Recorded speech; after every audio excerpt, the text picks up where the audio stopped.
empty. The only thing I can see is my own silhouette. I'm getting stronger, step by step. The clock is ticking, but there's no time for regrets. I've been flying from town to town, from London to Taiwan. I've been all around the globe trying to pretend. The Fitness Racing Podcast is brought to you by UKHXR. We bring you news, reviews and interviews with everyone's favourite presenter, Ian Kay. We are heroes tonight. So hello listener and welcome once again to the Fitness Racing Podcast. I'm your host Ian Kay, and today we are joined by the Nuclear Fit management team. So listener, we have on the line with us, we have James Parrish. James, welcome back to the show. Good evening. Glad to be here as always. I'm glad to have you back. And also joining you this time, I think this is the first time I've had her on the podcast. I got Sam Alexander, your right-hand woman. Good evening, Ian. Thank you for having us tonight. Thank you both for coming on the show. You have been on the show before, James, when we launched Nuclear Fit, which seems a long time ago now because you're coming to the end of the second season. So for all of the people who have joined me along the way, can you both remind us of what Nuclear Fit involves? So what are the stations, for example? What's the running? Shall I? Yes, I'll answer that one. So Nuclear Fit is set up with 6 functional fitness stations. Your first one is your wheel tyre flip.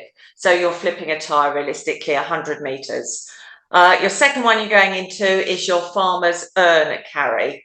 Quite an awkward one to carry. It's about 150 metres in distance. Weight-wise, it's 24 kilograms for a woman, and for a man, it's 30. The next one you go into is the plough pull. That's 125 meters. Weight-wise, it's 37 kilograms for women, and for men, it's 70. Now, station number 4 is your milk churn carry. That's for 200 meters.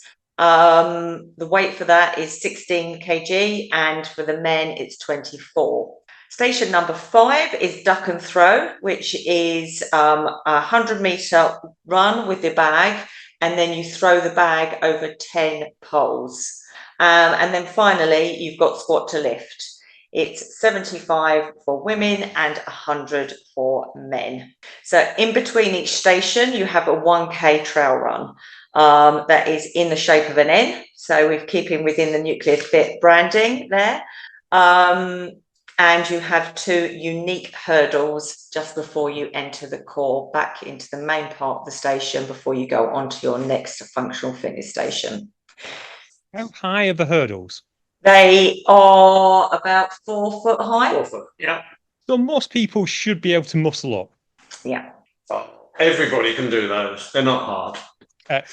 James, He's talking from experience, Ian. He's done the race. Of course. James, I'm going to ask you about the sled plough. These actual ploughs, do they create divots? Is this a way for you to make the farmland easier to plant, or does it just keep going? How difficult is this plough? They are all unique exercises based around everyday things we do on the farm, hence the functional bit. And yes, you are right. The squat and lift is fundamentally based around a plough I used probably about 35 years ago when I was a boy with a very small tractor. And so that's been repurposed. No good for today's operations. But we try, and farmers have always been recyclers, upcyclers, make do with what we've got. And it's fun, and actually it's very rewarding designing your own thing and see it being successful, and trying to put a twist in it. It's like the milk churn carry, classic 1960s, 70s farmers before the milking parlour. The automated ones, you carry them, you think everybody can do a farmer's carry, but they're sort of triangular based. So actually you've got to carry them out a little bit further than they're used to. So they're really not as easy as you think. Even I more than struggle with those. I can imagine. And the drag, how is that? Well, it's all right till you get to the uphill bit. It's like someone puts a handbrake on and you can't go any further. So yeah, they are all testing. And to tell you the truth, the whole thing is a little harder than I originally anticipated. I thought this would be quite a good entry into nuclear races on a day, or perhaps you would do the race and then do this afterwards or the next day. But it turns out it's really quite draining, and I did it for myself last year. And even those hurdles, just 4-foot hurdles, there's no problem to do. But you do it after 6 kilometers and all those stations. It's a challenge. It's a proper workout. From what I can see, even finishing the race, you're having to climb up. Yeah, that's a bit sadistic, I must admit. That's my inner OCR coming out. It's just another little twist. You just got to save a little bit of energy just to get up over it. It's just non-standard, just something a little bit different. Everything's a little bit, off, a little bit different. It is. And Sam, what different versions of the race do you currently have? So at the moment, you can race as an individual, you can race as a double, you can race singles, like women doubles, male doubles, or a mixed double. We also have the Pro Wave, which was great in July. We had a fantastic Pro Wave then. And we also introduced this year Nuclear Storm. So that's 45 minutes of doing the back-to-back stations with no running in between. It has its own unique start pen, whereabouts the runners start and go off and just have 45 minutes, as I said, to do as many as they can. The last race, I think somebody managed to do 17 stations within 45 minutes, which is pretty hardcore if you ask me. But the real beauty of that storm isn't just the fact that some people don't like running. It's perhaps the fact that there is no sort of finish line. So it's not so intimidating, certainly as an introductory. It's, you go around and you see how far you can get in the 45 minutes. And how many stations you can do, and then that's it. And so that sets sort of a soft target for next time, and you push yourself a bit more, and you maybe do fit, or you maybe go into the race is the idea. It's hopefully the start of the journey. Makes a lot of sense. So for those people who don't fancy the running or don't want to do doubles, it's a nice way to just learn the nuclear fit exercises. It is. Nice is it's not how to describe it. Yes, I know what you're saying. Well, nice is a relative term. Sam, you mentioned the Open and Pro Waves. What is the difference between the two? So the Open is the weights and the distance that I mentioned earlier. With the Pro, it's a longer distance. It's not heavier, it's just longer. So the wheel tyre flip, it's 150 metres as opposed to 100. The plough pull is not once round, it's twice round. And then station number 5, which is the duck and throw, you go round twice. And then station 6, you're going go to 125 for the women and 150 for the men. That's tough if you ask me. It is. I'm thinking back to that lovely video you shared on our socials of Hugo finishing right at the end, and he looked exhausted. I know why now. 150 up downs is not fun for anyone. No, it wasn't at all. But he absolutely loved it. He's constantly in touch. So hopefully we're going to see him again at another race in the future. Fingers crossed. I think you were part of his UK and Europe tour, weren't you? He was doing as many races as he could, and I think he was pleasantly surprised at how tough yours was. Yeah, I think he quoted in that interview that I did with him that it was tougher than High Rocks.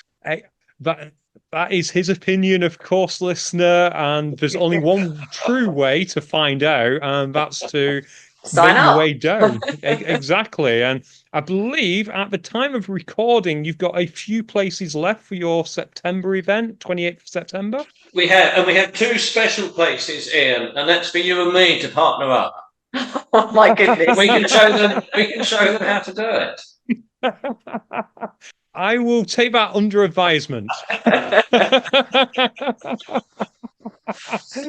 Right. So for people who are not me, how would the everyday athlete find their nuclear fit experience? So not necessarily people who are coming straight off the couch, but people who have done a fitness race before. How do you think they'll find it other than tough? We hold training sessions. We have got another 2 before the one in September, which people have been coming to, and they find them really helpful because it just gives them the opportunity to try out all the functional fitness stations, do the 1K run so they know what they're experiencing on race day. But realistically, I believe it's their race, their pace, which I know is quite a cheesy way of saying it, but they're setting their own benchmark because they will get their time for that race. And then they can come back the next one. And more often than not, we are finding that people are PBing it and cannot wait to get back to actually think, I'm going to complete station number 2, for instance. I'm not going to stop. I'm not going to put that urn down. Everyone's got a goal that they are always looking to achieve at the next race. But also you have to look at the camaraderie side of it, and the marshals, and the fact that you're in the centre there, you're in the core, and all the spectators around you cheering you on and willing you to do better. That's hair tingling stuff, really, and can't be, that's the thing about a race, isn't it? Rather than the gym, you just get that extra edge. You absolutely do. And for listeners who are perhaps not familiar with nuclear from an obstacle racing point of view, it's perhaps easy to forget that you have a massive nuclear family there already who are all there supporting and marshalling. Have you seen a lot of crossover from nuclear family to taking up nuclear fit? Yes, we have. Yes, when we put on the May date where we have the fit on the Sunday and we're running Saturday and Sunday with the race, then there's not so much of a crossover. But in the other days when it's standalone event, there's a very strong OCR contingent. Which is especially perhaps those that have retired or been there, seen it, done it, and moved on to other things, but actually they want to come back and do something like that. It's probably less. There's less OCR kisses, as we tend to say. There's less chance of a few bruises and soreness the next day. There is, although you do pull a plough and help you plant seeds, apparently. Well, that's easy. Easy compared with a race, OCR race. Exactly. So thinking about some of the more elite racers, obviously you just mentioned that the everyday racers should be able to do it. It'll be a challenge, but we should be able to do it. Do the elite racers find it a challenge as well, particularly the pro division? Yes, they do. They really do. And as we mentioned here before, Hugo said how challenging it was, and he underestimated how hard he thought it was going to be. He thought it was going to be. I can't get my words out. He thought it was going to be quite easy compared to actually how he found it on the day. Running outdoors is fundamentally harder. It's harder on your core. The ground is uneven. You're going up a slight incline, and you've got the weather as well, and that makes it a lot more challenging. It's a bit like the race. Everyone, in my view, the last 15 years with the race has basically underestimated how hard the nuclear sort of mud is and the course. It always takes a little bit more out of you than you anticipated, and this is right up there as well. It's just not indoors. That makes sense. And I know sometimes people will perhaps look at nuclear fit and think, oh, it's only 6 stations, it's only 6K running, how hard can it be? And the message I'm getting back is, well, it can be as hard as you make it. Yeah, as always, you push yourself. It can be a killer. You see people on the finish line, on the floor, not being able to breathe, and that's a good thing. That's what we do it for. Just to confirm, James, they do breathe shortly thereafter, correct? After the defib, yeah. Yeah, perfect. There you go. The hardest, safest race you'll ever have, listener. That is why we have plenty of fully qualified medics and paramedics and everything on board and on site, just in case there is someone with a hidden condition or something. It's better to be obviously safer than sorry. It probably is the safest race you'll ever get to, listener. James and Sam have been putting these on for years and years and years, so I would not worry about that side. What have you actually learned from the past 2 years? Well, firstly, how many events have you put on now? Because it does seem at one point that you had an event almost every month, but I don't think that was the case. But I know you put on quite a few. We had 3 in 2023. We had May, and we've just done July, and our final one for this year is on 28th September. So altogether it would be 6. And there are quite a few people out there that I've found out in the last week or so that have actually been at every single event, which is really good to hear. And they're still coming back for more, and they're wanting PBs. They want to be placed up, come first within the women's or men's or doubles. It's great. So it's just like high rocks in that all the timings you can drill down on and see afterwards and see where you can shave a few minutes or seconds and aim to improve next time. But of course, we've done fit this time as well this year, encompass that in the main race. And you know, there are people around me that say, well, you've done a short race, James, you've got fit where you don't do any running. Sorry, you do storm where you don't do any running. You do fit where you're doing these kilometre runs in between.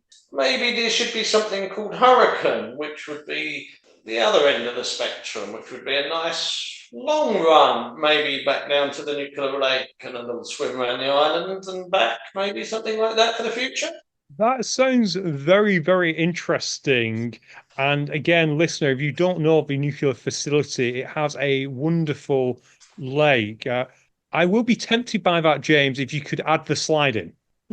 Yeah, exactly. There's plenty of options, isn't there? But it's sort of a logical offering. I mean, at the moment, we're fortunate, you know, the bookings are sort of exponential.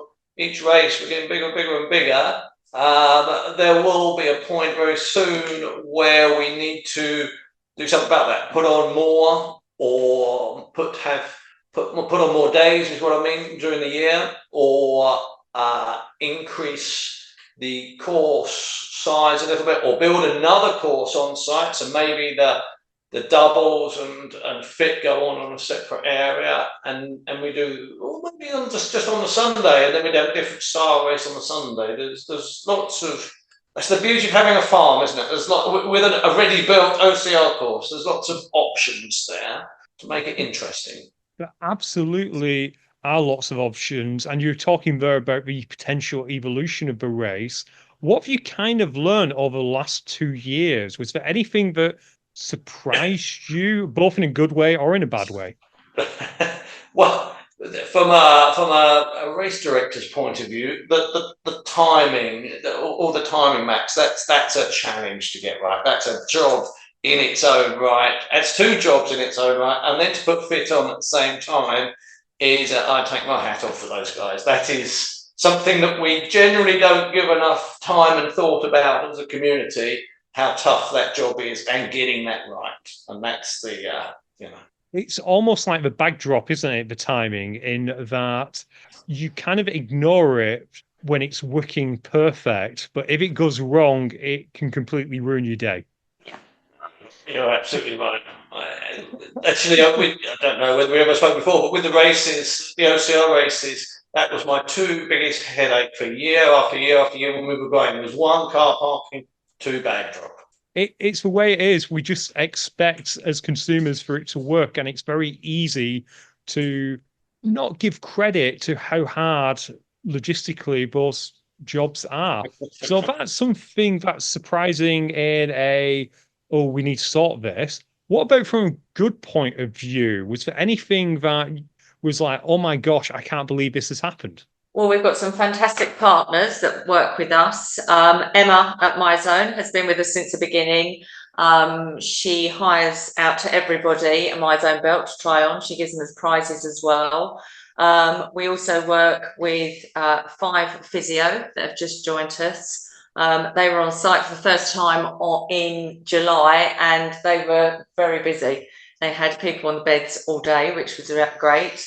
Enduro as well, and also Shake Another, who will be with us again. I don't know whether I should be telling you this, but it's top secret at the moment, but they will be with us at the finish line for September's race, giving out their protein milkshakes. Well, you heard it here first, listener. If you want a milkshake, you need to get there in September. I've got to say, milkshakes is a fitting partner, isn't it? Yeah. Yes. It's they're originally dreamt up by a farmer as well, a local farmer. Lives just up the road. But that's amazing. Before we go to a quick break, I've got one final question, which is this year you were doing a series for the first time, weren't you? And I think this is the first time anyone has attempted a series in fitness racing. So a league that you gain points from event to event. How has that actually gone as you are 2 races in? Yes, it's gone well. It's getting the people. We're just still waiting for Dennis just to do the final timing so that we can release where we're at for July. You just need to have a minimum of 3 men or 3 women at each of our races throughout the year. Then their times are all collated together, and then it goes onto the leaderboard. And at the end of the season, which is September, obviously, we will crown somebody winner of the league, the men's league and the women's league. It is really cool how you put that in place on only your 2nd year, because we have seen this in obstacle racing before, and of course lots of other sports, but people do enjoy competition, and it is nice to be kind of competing against the same people event to event. Even if you're not facing them in your actual heat, you can see how everyone's getting on. Yes, exactly that. And it's just something to aim for. It's good for a community. It's good for the gyms. It's a day out for them to come together. It's a social. And there is Wild Forest have actually got a team as well that you can see the community that they're working together. They're all encouraging each other on the sidelines. It's brilliant to watch. On that note as well, though, we're going to try and probably next year self-seeding some of the waves so that people of a similar standard can enter. So this wouldn't be the pros, this would be just the standard race, but they would enter a similar wave, the same wave. So there's a bit of competition there, pushing yourself with if you're a 45-minute person, then we would try and bunch them together to add a bit of stimulus to it. Exactly. And from a media point of view, I know, Sam, me and you have chatted offline about this, but having an actual race that people can watch, even if they're not in attendance, where the athletes are so close together, that's so much better than seeing someone doing a time trial. So that's great to hear. I suppose we should clarify that this series is a team-based series. I don't think I clarified that. Yes, that's correct. So you've either got to be part of a same group, same community, whether it's a boot camp, whether it's a training gym that you're coming from a sports centre. You just need to be part of that, and we will be doing it again next year. So we will be reaching out to everybody later in this year, seeing if anyone wants to be part of it again for next year. And listeners, if you fancy being part of the Fitness Racing podcast team, then get in touch. I'm sure Sam will let me have a team if I ask her nicely. Of course. Right. Before Sam has a chance to take back her promise to allow me to have a team next year, we're going to pop to a quick break. So join us right after this. Get ready to dominate your next hybrid fitness event. Join us at the Hybrid Fitness Summit this summer. Connect with top coaches and athletes from Hyrox, DECA, AthX, Deadly Dozen, and more, all from the comfort of your own home. in an online summit which will dive into expert presentations and workshops, all designed to help you become a better athlete and crush your fitness and race goals. Best of all, it's free to register, so don't miss out. Visit hybridfitsummit.com today. That's hybridfitsummit.com. Now, let's get back to the show. Listener, welcome back. Before the break, we were talking about Nuclear Fit and what the event actually entails. But there was one question I never asked, which was, Sam, what do you get when you cross that finishing line? A very bright blue Nuclear Fit Finishers Medal. So if you have been at all of our events for this year, in September, those people that have raced all 3 events, they will be receiving a 4th medal, which will be called the Treble Fit Medal, and they all connect together. I really like that. So it encourages people to do all the events, because not only do you get a medal at each event, you can then have this super medal at the end. Yes, that's correct. That's correct. Now, I know what some of my listeners are going to ask, which is, what about next year? Because evidently we've had 2 races already. So my listeners might come down to September for the first time. Are you going to carry this forward, or will you pivot into something else? Well, we did put a poll out asking people if they wanted us to continue with the medal or whether they wanted us to go down the route of a patch, a finisher's patch. And well, I think most of them want both, actually. They want to still receive their medal, but they want the option of a patch as well. So yes, we are talking about patches at the moment. And we've got some exciting things going to be happening with our Nuclear Storm medals as well. But we're open to persuasion.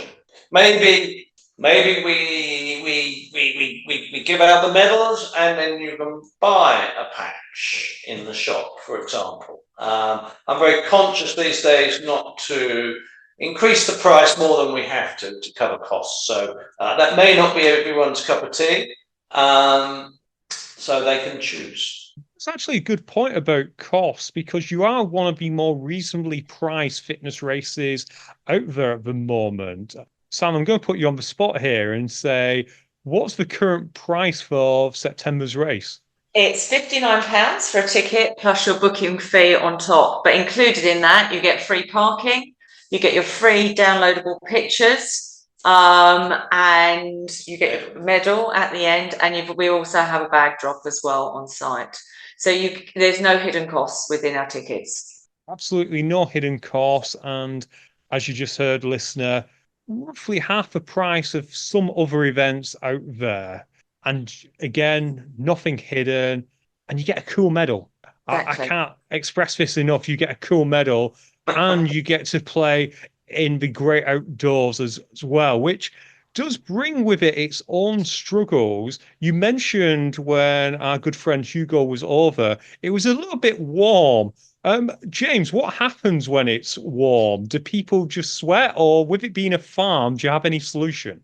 We always have a plan B, Ian, and I'm glad you asked me that question, because finally, after doing 15 years of putting on races, I've found a job I really enjoy, and that's filling up a tanker with 11,000 litres of water, having a pump on the side, a 50-metre hose pipe, and then standing there spraying people down for those that want it. Now, it sounds sort of all a bit of fun, and it is, but we can do that because we're outdoors, because it was a hot day, and it was appreciated by people. And it just makes us, again, a little different from everyone else. It absolutely does. I'm going to ask the other question of, if it rains, are you going to be chasing people around with an umbrella, or do we get wet? It never rains on the farm, Ian. It's always lovely weather. I'm not quite sure I believe you, having seen some of the nuclear races events, but You're just biased because you're from up north. This is Essex. This is like the never-ending summer down here. Yes. As always, listener, the joke is that in Manchester, the Four Seasons is not a hotel, nor is it a pizza. It's the weather forecast. Very good. Right. Getting back to the race for momentarily, we talked a little bit about the stations before the break. What station do you think surprises most of the runners? There's always a station that they're not expecting to be as tough as it is. I reckon the milk churn carry, because they go and practice in the gym with their kettlebells because they're thinking they're 16 kg, they'll be able to do it, they'll be fine. They are awkward. They're shaped in a triangle shape. The handles are bigger, and the carrying them, it just isn't simple like it is carrying kettlebell. You're outside. Uneven ground. Exactly. I would say that one, and potentially number 6, because you start off with your squat to lift. First 20, you're repping them out and they're absolutely fine. You hit 40 and then you hit that wall.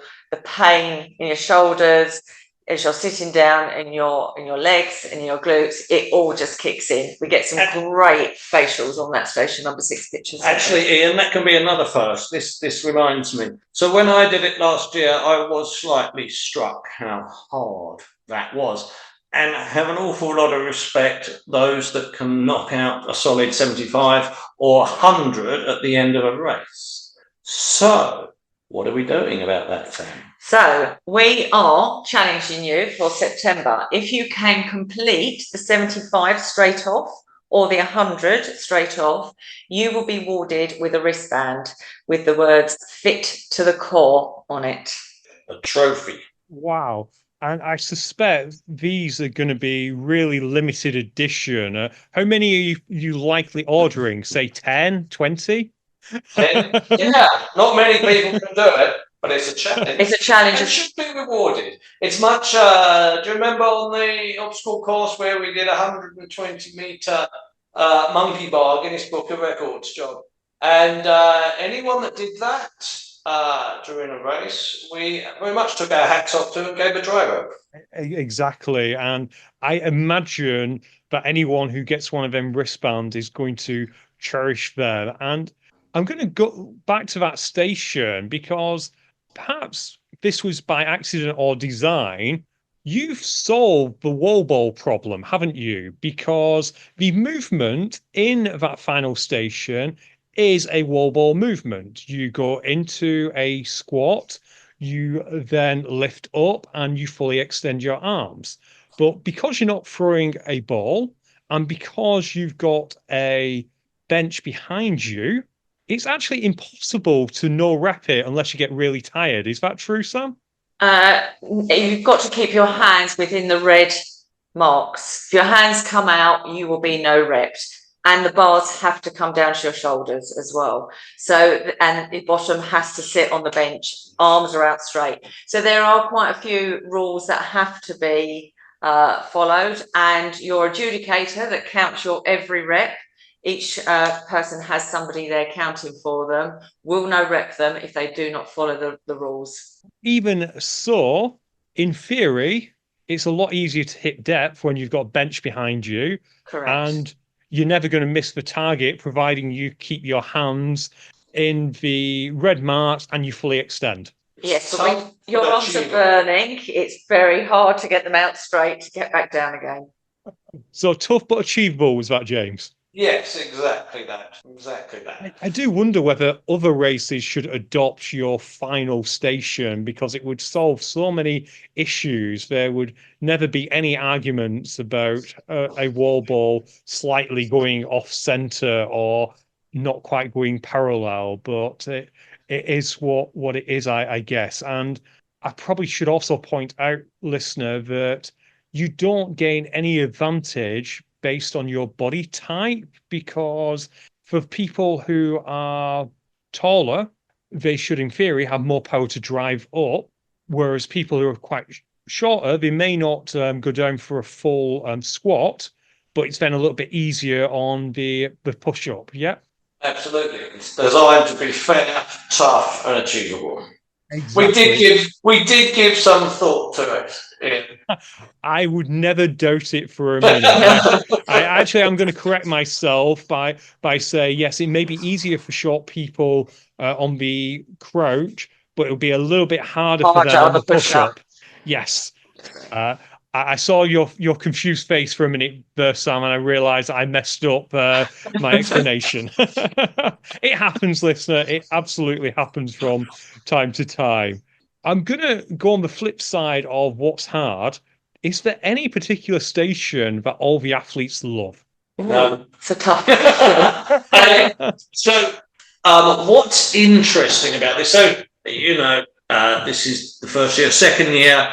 I'm watching actually very closely how the stations are working, especially earlier on, because we did once we designed it, we wanted to keep it the same forever, and so we're quite interested in flows and achievability and that. And what has struck me is that there is no one. Different people, prefer different obstacles, different stations, and there is no definite easy one. It just totally depends on the person, on the individual, what they're trained for, what they're like, what they do every day. That makes a lot of sense. And you mentioned training there, which is a nice segue, because before the break, we talked a little bit about training. And I believe that there are different ways to train for the Nuclear Fit event. You mentioned that you have days where people can come down, but that's correct. Yeah, that is correct. They can come. They come and train with me, and we just talk through it. We run the 1K lap. That gives them an idea of what to expect on race day, and just trying out all the functional fitness stations, just so they come in confident, because they know that they've actually picked it up. They know that the yellow is for the girls. They know that the blue is for the boys, and the blue is also for the mixed doubles as well. We colour code all the stations, all the equipment on the stations, so people know what they're going into to pick up when they go in. But they also, all of them have their own tricks and tips and angles you can employ to get a few extra seconds here and there. So there's a twist to everything, and there are right ways of going about it and wrong ways, and the only way to really get to the bottom of that is to do it and train on site. Which makes a lot of sense. And Sam, these days, are they calendared in, or could people reach out to you and sort out their own private? They're all on the website, the dates that are open to general public. But if you're part of a gym and you've got a group of you coming and you want to book your own private session, we do that as well. Because again, listener, if you're not aware, the Nuclear site does lots of corporate days, and you've probably seen the Nuclear site on various adverts or TV shows over the years, and probably haven't even realized it. Is that correct, Sam? That is correct. Yes, that is correct. Probably too many to name at this point. Well, I was about to say, the only way is Essex is normally one, isn't it? That we've been around a long time, Ian. A long time. There's lots of stories to be told about that. There is. I cannot wait for when you get the Only Ways Essex on the Nuclear Fit course or a similar show. That's going to happen soon. I think so as well. Watch this space. Yeah, we've done that before for the OCR course, and that was emotional, should we say? Right. As well as that way of training, I believe one of your ambassadors has also released some kind of app as well. Yes, so Sam West, who owns Fit Factory in Brentwood, around the corner to us, he's one of our training facilities. You can go and train specifically with him on site. He's also introduced to everybody who has signed up to the race a program, 6-week program, that he's helped you train so that you come into race day prepared and ready. He's even given the challenge that he thinks that he might have actually outdone himself, because he came first, as the first male in July. So he's now worried that he's going to set everybody up to do really well and knock him off his hotspot of being the top male. So yeah, no, it's great. There's a WhatsApp group. There's a lovely little community building up. And Sam Bilby, my other ambassador. I've got a thing about Sam's with Nuclear Fit, haven't we? She focuses on running and does an app as well, and does a program for the runners as well, which is great. So there's something on offer for everybody. It's nice to have a complete sort of package for those that are interested and motivated. And a community, because they all talk to each other, encourage each other, and they've got a question they ask each other as well, which is really good. And that's what we like to see as part of the nuclear family.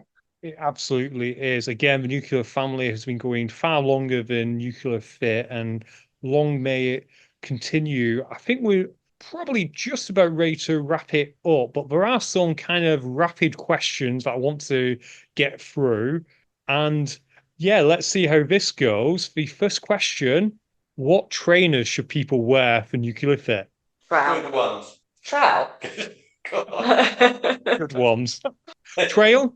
I would recommend trowel trainers. I think if there's a bit of moisture, you remember it doesn't rain here, but I mean, if there is a bit of moisture, then your good grips are going to be beneficial, certainly on the pull. So alongside your trainers, any other kit that you'd say is essential? I presume a pair of shorts, but outside of that, any other kit? A nuclear vest, of course. You can wear gloves. Gloves are optional. People do like them for when they're doing the carries. A good sweatband as well, I'd recommend as well, because you definitely do get sweaty.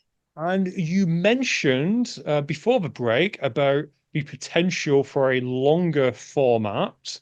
Are there any other formats planned? Like, will it always be the same 6 workout stations, or could you do something where you build upon those 6 workout stations, James? Or are you not sure yet? We will always keep what we've done now, so there's a standard, and people can look back, and those records will always be there. But the future is positive. It's growing. Who knows? If it's a good idea, we'll do it.